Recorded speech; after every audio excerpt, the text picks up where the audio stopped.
Let's face it, when we talk about aging, it is not the most exciting topic in the world. We tend to think of age as something that's negative, particularly those later years that come past the age of 60, 65, and 70. But it doesn't have to be that way.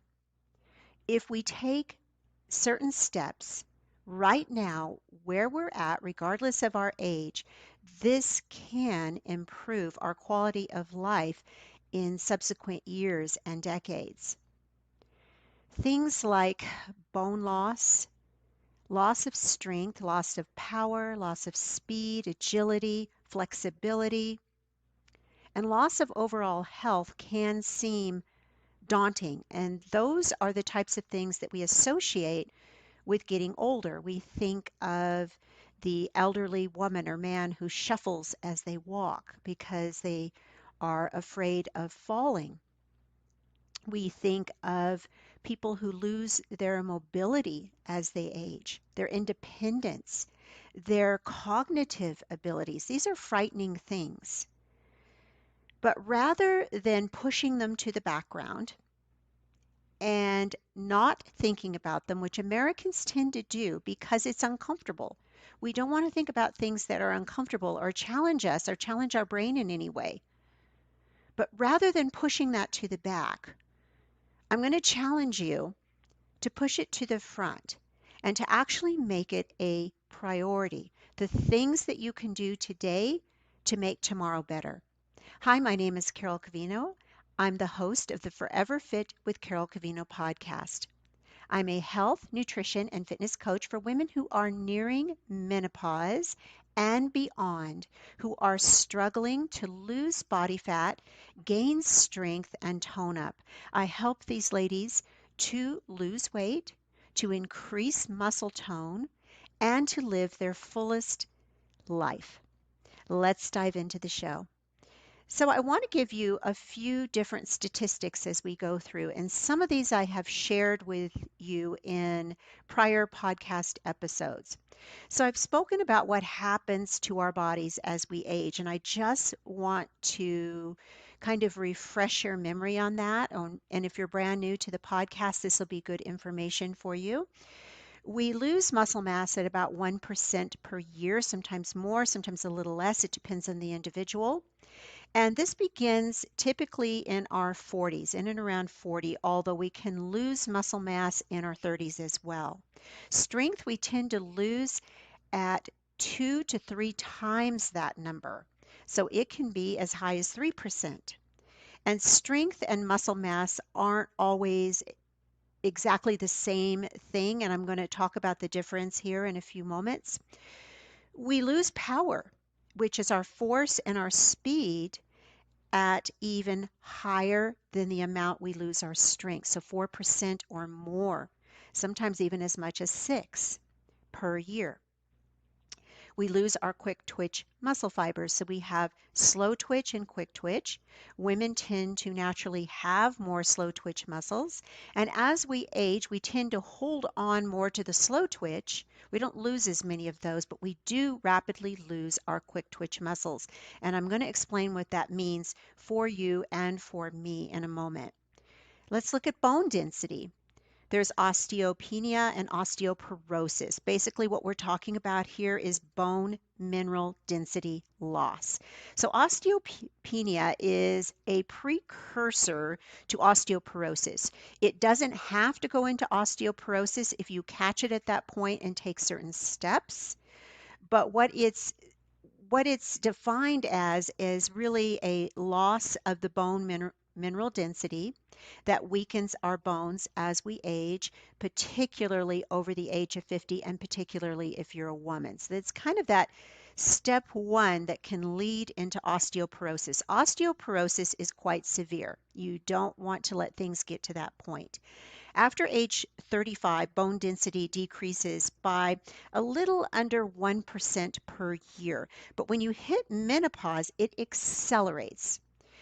It goes up to 20% of your bone loss is coming in those first few years of menopause. I believe it's 4 to 5 years. So the When you transition to menopause, there's about a 4 to 5 year window where you are having accelerated bone loss, and up to 20% of your bone loss over your lifetime is occurring during this transition. 1 in 2 postmenopausal women will have osteoporosis, and most will suffer, those who have osteoporosis, with a fracture that leads to a loss of mobility, a loss of function, and even an increased risk of death.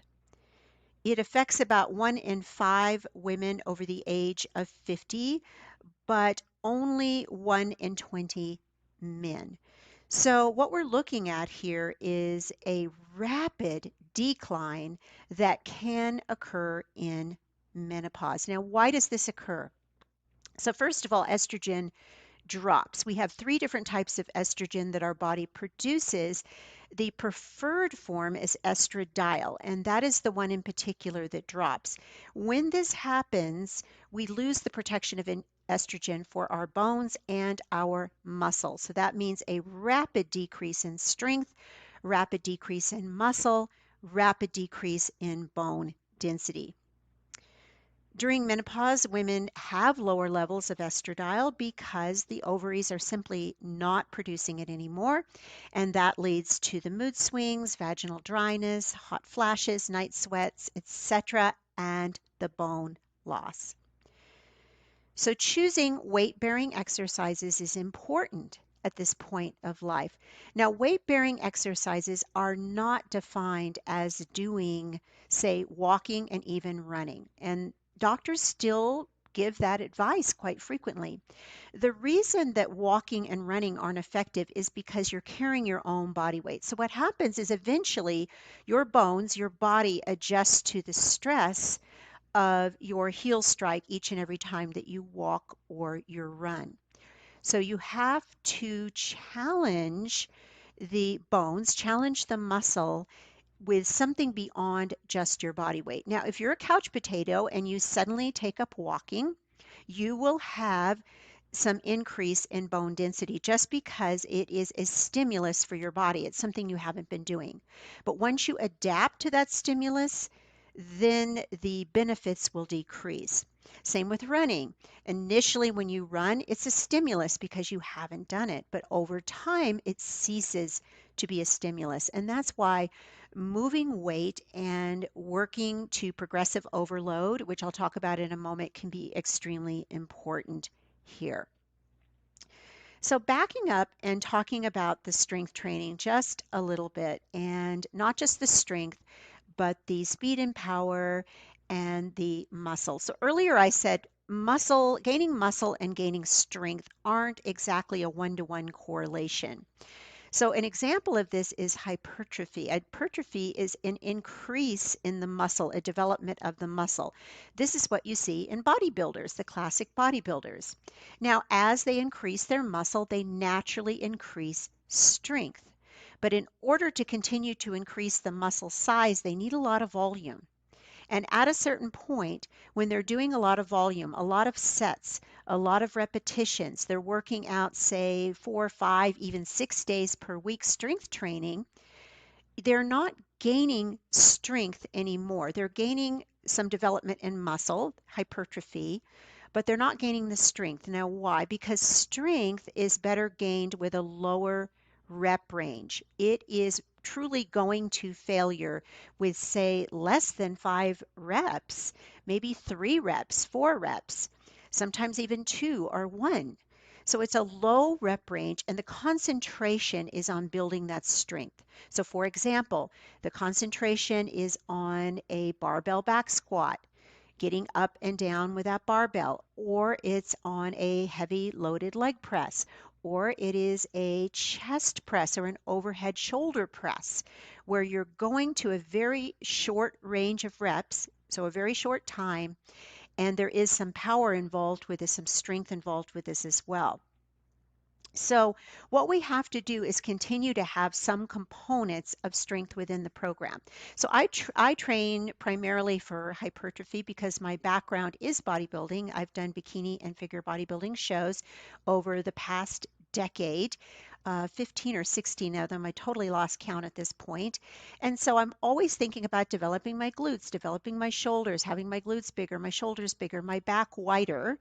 And that doesn't equate to strength because I'm doing so much volume and working to such muscle fatigue that I'm really not training for strength. So, what I try to do is I try to have a few sets throughout the week or a training session one time a week that focuses more on strength. Now, because of my back injuries, I cannot go to failure on a back squat. It simply isn't going to happen. Even on a leg press, it is difficult for me to go to failure. So, training strength in my legs is a challenge. I try to get it in wherever I can get it in. So, perhaps a dumbbell uh, split squat, which is a lunge where it's a single leg movement. And I'll try to really work the strength on that because I'm not loading my spine. I'm holding the dumbbells to my side, or I might be doing a goblet type of a movement where I'm holding a kettlebell or a dumbbell to my chest. And I'm really working on not going beyond 5 reps. I'm trying to make those 5 reps shaky and strength building reps. So that's one way that I can do it. Another way is using machines. I find that on a leg extension or a hamstring curl, it is easier for me to go to failure. Now, when I speak of going to failure, it's just like it sounds. You can't do another rep. You really don't have anything else left in the tank. So I can go quite heavy on those things because I'm not loading my spine. Same with a overhead shoulder press. I do need to be careful because it is overhead. It's down on the spine. So I use machines that keep me in a fixed position for this. But my point with all of this is we should be training both for muscle growth and development, but we should have some strength training in there. And having a dedicated session, another way to do this, besides having a dedicated workout day or session to strength, is to simply do your first set once you're warmed up for strength and then move into the hypertrophy. You would not want to do the reverse because you would be very, very tired from all the volume and sets, too tired to do the strength portion.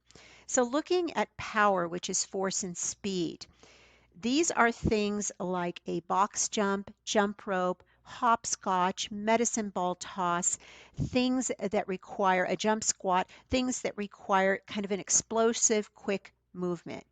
Now, you do not have to work power to this point of fatigue. In fact, it really shouldn't be something where you have to go take a nap. It should be something that you incorporate. Perhaps it's part of once you've warmed up, you're doing a few power moves. You can get the boxes. I've talked about this in a past podcast that are kind of the soft sponge, I call them spongy boxes. So if you go to jump up on one, and you hit a shin, it's no big deal because it's a softer landing there as well. So that's kind of protecting the back and the joints somewhat. And you can do a few of those, take a long rest, a few more. Just having 10 minutes built into your routine, maybe 2 times a week, where you are addressing power. Even 1 time a week will make a difference. Speed is that fast, quick twitch muscle fiber work. So that's going to be something like jump roping. You can do a pseudo jump rope. If you don't have a jump rope, you can do jump squats. And having a bad back, I don't aim for getting really high with my jump squats. I just aim for landing with control and softly so that I don't do anything to hurt the back. So there are safe ways to do this. So why are these quick twitch muscles so darn important? Well, I mentioned in a prior podcast that we lose them as we age, and this is what prevents falls. Think about it. Have you ever caught yourself when you trip and you're like, oh my goodness, I'm going down, and you're maybe carrying things in your hands and you're trying not to drop the things, and you have to kind of slam on the brakes. You have to catch yourself and upright yourself, and it might even be kind of jarring. That is using your quick twitch muscles. Standing up from a chair or from the floor or from a bed is using quick twitch muscles because it's a fast, quick, somewhat explosive movement. We don't think of it that way, but that's really what's happening there. And we lose these fibers. We hang on to the slow ones and we lose the quick ones, and we don't want to lose those. So it's important to have a little bit of that incorporated with your power. So going back to bone density, what what can we do? What are the signs? Well, with osteopenia, that's always a mouthful for me to say that word. I always struggle with it. There are no signs. So having that DEXA body scan can be very important. They suggested at age 65 and above. I'm going to say have that sooner. Have that when you are transitioning through menopause or after you've transitioned through menopause. Get an idea of where your bone density is so that you can address it before it's too late. Because if it goes to osteoporosis, then sometimes trying to address it is very difficult because you can break a bone, you can have a fracture simply by sneezing or bending forward at the hips. So you can see it's just a higher risk with your exercise at that point. Now, calcium is one of those things I get asked about a lot. And yes, we need calcium. We need vitamin D, which is the precursor to calcium, helping us to produce and store and use the calcium that we take in. But there is a misconception about the importance of dairy, and it can actually leach from the bones. And so finding other forms of calcium can be highly helpful with some of the green vegetables, and there are other foods that will increase our calcium better than the dairy. So I think moving away from this idea of needing to drink a bunch of milk. So first of all, most women by the time they reach midlife, they have a dairy sensitivity. Asian women who are particularly prone to osteoporosis are generally lactose intolerant, so they can't tolerate these dairy products that are being recommended. So some of these recommendations are outdated. It's kind of like the walking. Well, go take a walk to improve your bone density. Go drink a bunch of milk to improve your bone density. Those things are not helpful. The best thing we can be doing is getting a diet that is rich in calcium, and then we supplement with vitamin D if necessary. That's one of those things that I say should be tested because occasionally people will have extremely high levels, so you wouldn't want to be supplementing on a daily basis. I have a pretty good level of vitamin D, so I take vitamin D twice a week at this point. And then in the summer, typically I have to take it less because I'm outdoors more, I'm getting in the sunshine. But making sure that your vitamin D levels are adequate and having a lot of those deep green leafy vegetables in your diet, and then protein, having enough protein so that you can build muscle, you can build strength. Because when we're doing a squat, when we're doing a leg press, we are challenging our bones. We're not just challenging our muscles, we're not just challenging our strength, we're challenging our bones. So those are two areas that are important to address. And then I just want to hit on the macronutrient piece of this. Having the right proportion of protein, carbs, and fats. And the reason for this is blood sugar stabilization, which I'll describe here in just a minute, and then also being able to properly fuel your workouts. If you're not able to properly fuel your workouts, you're not going to be able to lift intensely enough to achieve the results that you need. So I often get questions about fasting and weight training. That's very common, especially when I'm working with women in the IF45 program that I teach. And my view on this is it depends. If you are over fasting, your fasting window is too long and your eating window is too short, this can be detrimental. You're not going to be able to get your macronutrients into that window. If you do not eat adequately the day before, particularly dinner, waking up in the morning and working out fasted can be a challenge. So I'm not opposed to working out fasted. I do it not all the time, but I do it from time to time. in my fasting window. It just depends on the schedule for my day. So it's more about schedule than it is about science or research. It's just what's going to fit into my schedule.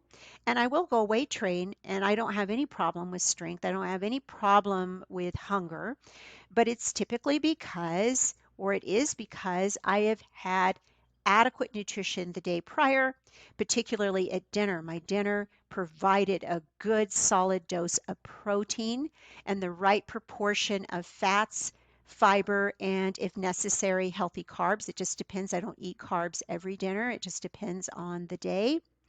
So having a balanced meal, I don't really like to say balanced meal because it's one of those old terms, but if you think of in terms of macronutrients, having an adequate amount of protein is critical for the next day, the next morning, and how doable it is for you to work out, train, lift, or even do cardio on an empty stomach. Now, I actually get a lot of energy when I work out fasted, but this is when I don't do it.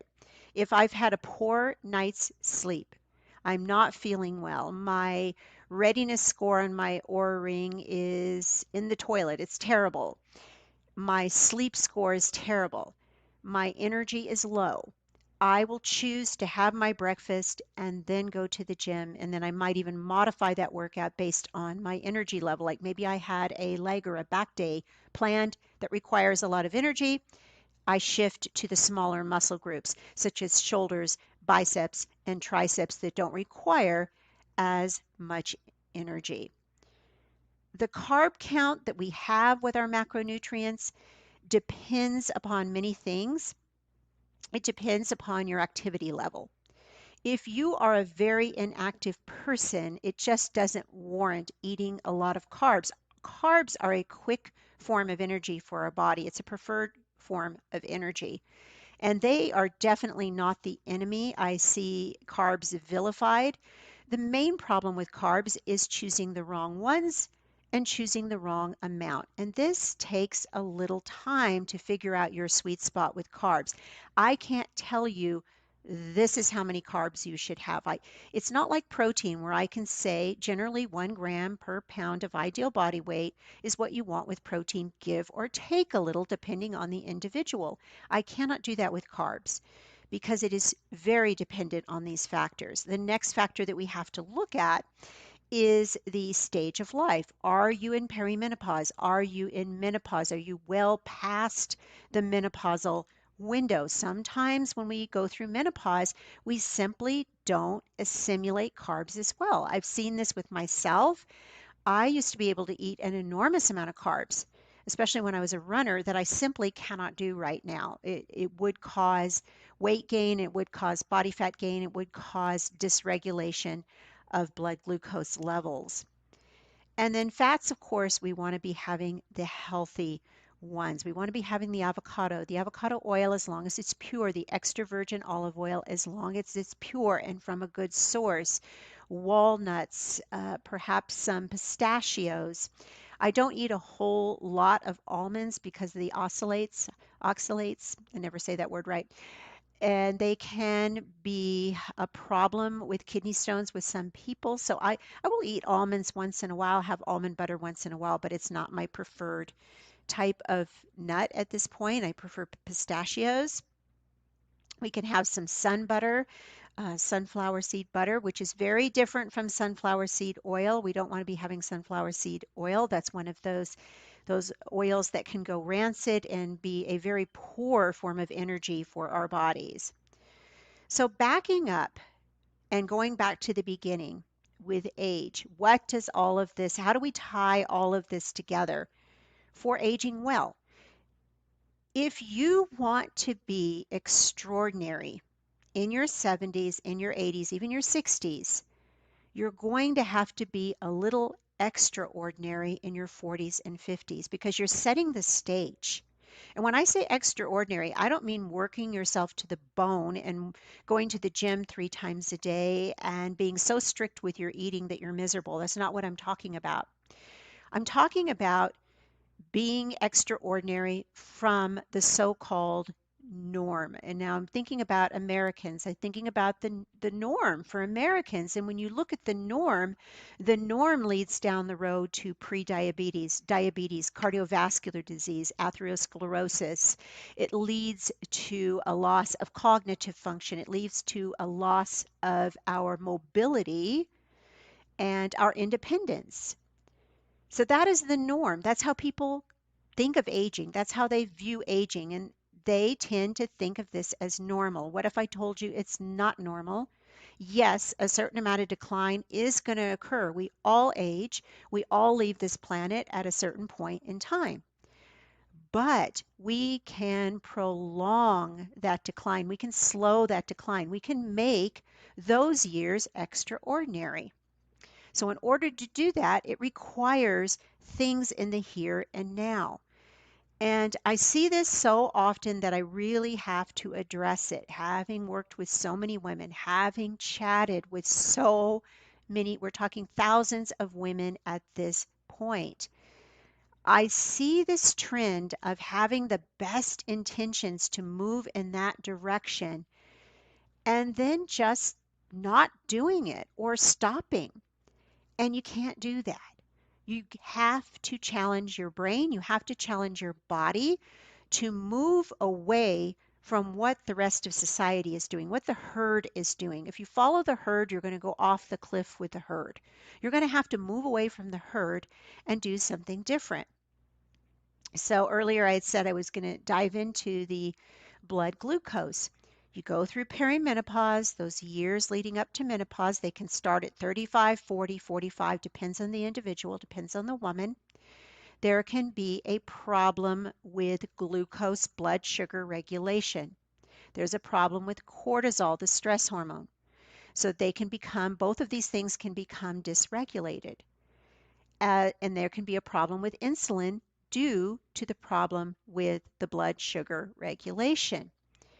Insulin can be too high. It can be coming in too often. Blood glucose can be too high. It can crash down and be too low. It becomes dysregulated. One way that we avoid this is through strength training, through resistance training, through putting on that muscle. Because when you put on that muscle, when you exercise, period, even go on a walk, you are going to use that excess glucose. But what's so cool about muscle is it uses it apart from insulin. So it's like a sponge. It's soaking up that excess blood sugar without even needing the hormone insulin to do it. That's pretty cool. So that is something we can do to age in an extraordinary way, is to bring these blood glucose levels under control. And we do that through our nutrition. We do that through having adequate balance of macronutrients, in particular our protein levels. We do that through avoiding ultra-processed foods.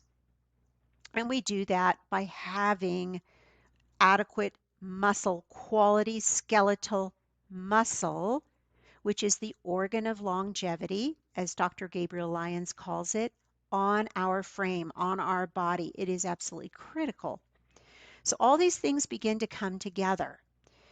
If we include a little power, a little speed, if we include a little strength, so not just gaining the muscle, but gaining the strength, this changes how we age, and it is very doable. I'm going to flash over to my notes and give you just a little example, and I'm actually going to be sharing this tonight with my Fit and Fierce ladies. Fit and Fierce is my 12-week program for women over 50 and nearing 50 who want to improve their body composition. So they want less body fat and more lean toned muscle. So they want to tone up, they want that muscle, they want that strength. And also they want to naturally balance hormones like insulin, like cortisol, through their lifestyle habits, nutrition, exercise, sleep, and stress management. So I take them through a step-by-step program. We have regular meetings. They have time with me. So tonight is a group meeting. I'm excited about it. So this is one of the things I am sharing with them. What should your exercise program look like for longevity and quality of life? So you have to address different parameters. grip strength, leg strength, muscle mass, that's the amount of skeletal muscle you have on your frame. Speed and power, I talked about this in the fast twitch muscles. VO2 max, that's going to be achieved through your cardiovascular exercise, and overall physical fitness, including our ability just to move in different planes of motion safely, our agility, our flexibility, all of that together, our physical fitness. And it doesn't have to be 6 days a week in the gym for 3 hours a day, unless you just enjoy going for 3 hours a day. You can address all of these things in various ways. So, one example might be to have 2 strength training sessions per week. Yes, you can make gains with 2 strength training sessions per week. There's been research on midlife women and beyond that show that they can benefit from this. And for some women struggling with cortisol issues and stress issues, especially in perimenopause, this can be rather helpful. Then you want a day where you do an outdoor activity. I know that's difficult in the winter, but let's say you see a little break in the weather. I've done this. It's been snowing and cold and windy here, but I might see a little break and just head outside with the dogs and take a good walk with them, or take a walk by myself. And then in the strength training sessions, you want to be addressing both the hypertrophy, the muscle gains, the muscle increase, and you want to be addressing some strength in there. So maybe one of the days you focus more on strength, and one of the days you focus more on sets, reps, and volume. You want to have a small amount of zone 5 training. That is your maximum level that you can reach when you're doing cardiovascular. It's that point where if you continued on, you would feel nauseous, you would feel lightheaded, you would feel like there wasn't enough air in your lungs. So generally 90% of your maximum heart rate and above, you really only need 6 minutes of that a week. That's it. You need 6 minutes of it. You can fit that in anywhere. So you could have, a HIIT training session that includes your 6 minutes, one HIIT training session, 2 strength training days, one day outdoors, and then just getting in that zone 2 cardio. In zone 2 cardio, there's a lot of overlap. You're getting it in when you clean the house. You're getting it in when you garden. You're getting it in when you take a brisk walk. You're getting it in many times when you're strength training. And that is a lower level. It's generally about 65% of maximum heart rate, 70% of maximum heart rate. So anywhere from 60 to 75, right around in that range. It is a point where you could carry on a conversation, but you're going at a brisk pace. You're doing a brisk walk on the treadmill. So having just all of these components in here, having the VO2 max, which is that 6 minutes of high intensity training, having the speed and power, and the speed and power, like I say, can be 10 minutes. It could be at the beginning of a strength training workout, and you're not going 10 minutes straight. You're jump roping, resting, box jumping, resting, or medicine ball toss, or skip rope, or hopscotch. That's what I was trying to say, for a few seconds or a minute, and then backing it off, resting, and coming back again. Increasing the muscle mass, the hypertrophy we talked about.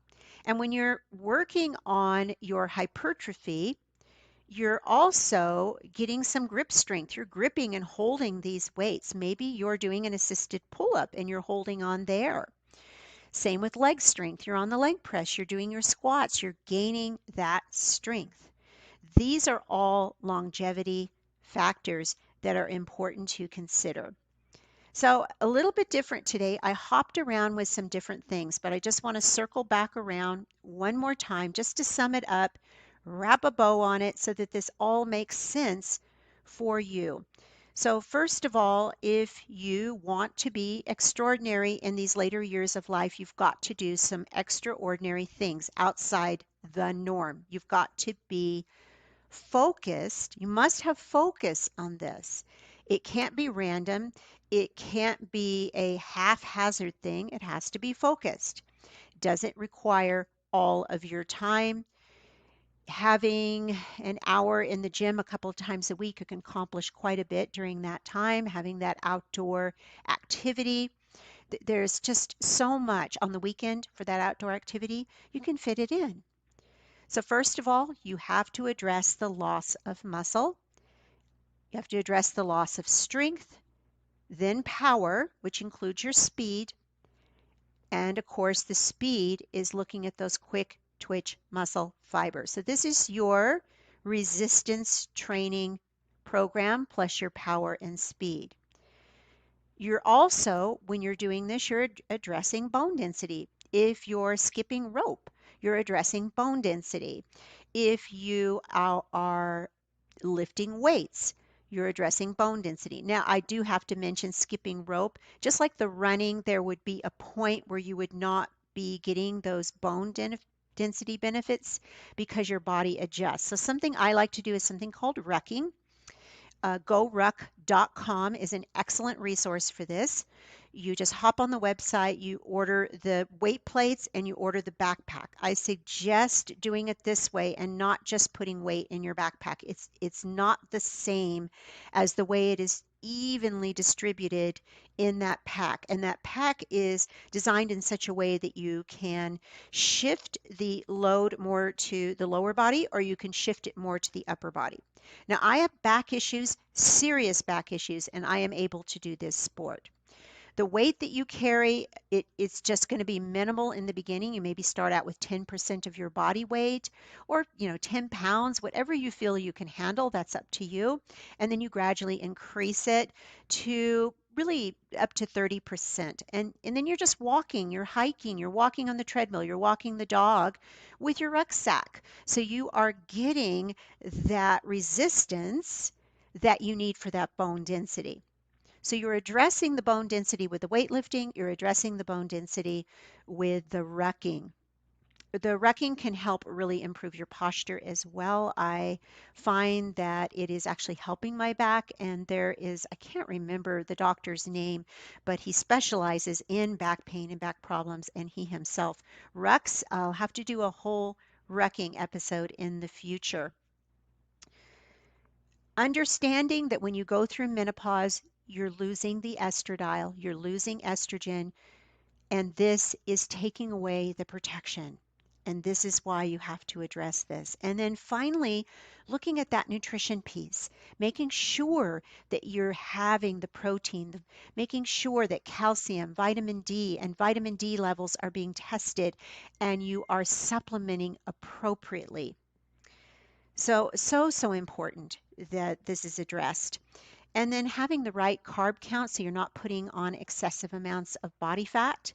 And remember, carb count is going to depend on activity level, stage of life, and your health. If you are insulin resistant or you're on your way there, maybe pulling back some on those carbs is going to be beneficial. And genetics play into this as well, how well we assimilate carbs and fats, and then having those healthy sources. So these are all steps that we can take. You probably noticed that I focus a lot more on longevity and health span than I used to. And I was a podcast guest this morning, and I was giving my story because she had asked for my story. And I realized my transition has been a steady one. It's been a slow one, but it's moved me here at this juncture. And it started with simply going to a bodybuilding show, looking at my friend and wanting what she had, wanting to look that way, and training for my first one, and then training other women to do bodybuilding shows. Then my diagnosis of rheumatoid disease in my early 50s and a back injury, which made me stop and think about fitness a little bit differently and understanding all the components, the sleep, the stress management, the adequate nutrition, the avoidance of inflammatory foods, the avoidance of things that will cause inflammation in my body, which makes my autoimmune flare up, makes it worse, makes me have rheumatoid flare ups in my joints with fatigue. And that's another way that autoimmune affects you, is it makes you very, very tired. You're just physically tired, like you have the flu. So this shifted my perspective. I was still focused on the aesthetics at this point, but a shift had occurred. Then when I neared 60, it just changed for me. And when I turned 60, it flipped a switch. And I thought about it. Okay, in 10 years, I'm 70. 15, I'm 75. Now I'm 61. And you can't stop the bus. It's headed in that direction.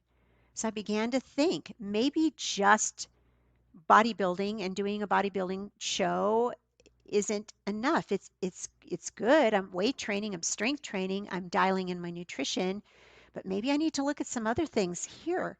And maybe my focus needs to shift. And instead of just longevity, which is the length of our lifespan, looking at the health span, which is how do those years look? Because do we want to be living a long life and be immobile or be dependent or have lost our cognitive function and abilities? And glucose plays into that as well. Excess glucose, we need glucose, we absolutely need it to survive, but in excess amounts, it can be toxic for the brain. So, looking at all of these factors together, shifting our focus. So, I have written a book. It is called Finding Purpose in the Pause. Finding Purpose in the Pause, your guide to thriving in menopause and beyond. And I would love to have you on my launch team. In fact, I need help on my launch team. In order to get this book out into the world, in order to get the reviews I need and to get the eyes I need upon it so that I can help more women, I need your help. So I'm going to have the link in the show notes to sign up to be part of the launch team. Now, this does not obligate you to do anything. You'll simply be receiving information on the 3 different ways that you can participate in the launch. So if you're thinking, I'm busy, I'm not sure I'll have time, go ahead and sign up because nobody's going to force you to be a part of this. You'll simply receive the information and then you make the choice from there. I do ask for a phone number. Do not worry, you're not going to receive excessive amounts of calls. The only communication you'll receive from me is to let you know about the 3 different ways you can participate and then to just remind you of when this is all occurring and when the launch is happening. The book is due to come out in April. Of course, there's always little snags in the road. I just received the 3 book cover choices, and I'm working back and forth with the production team on that. It will be available on Amazon. I am planning on having the audio version. That may not come out right away. I may be releasing the physical book and then the audio version later. So exciting things ahead, and I would love for you to be a part of it. I am also going to put up information on my intermittent fasting program, IF45. I am certified through Cynthia Thurlow. If you don't know her, check her out. That's Cynthia Thurlow. I'm certified in intermittent fasting, which means I have all of the research, the science, the backing in order to teach this. And the benefits can include longevity and better health span. So it's part of that. And if the idea of fasting scares you, I really don't even like the word fasting. I like the idea of intermittent. So in other words, there's just periods of time you're restricting your eating. It's not obsessive, it's not compulsive, it's not unsafe. You are giving your body digestive rest. You're giving your brain some rest, an opportunity for your brain to take out the trash, autophagy, renew those cells, which can be important for mental and cognitive health as well. And I have ways that pretty much everyone can participate. And I do let you know if I don't think it's appropriate for you. If you are under large amounts of stress, you're dealing with an illness, I will be very honest with you there. So there will be the link to the program within the show notes, and I encourage you to check that out. And until next time, I wish you every blessing. Thank you so much for joining me. Bye bye.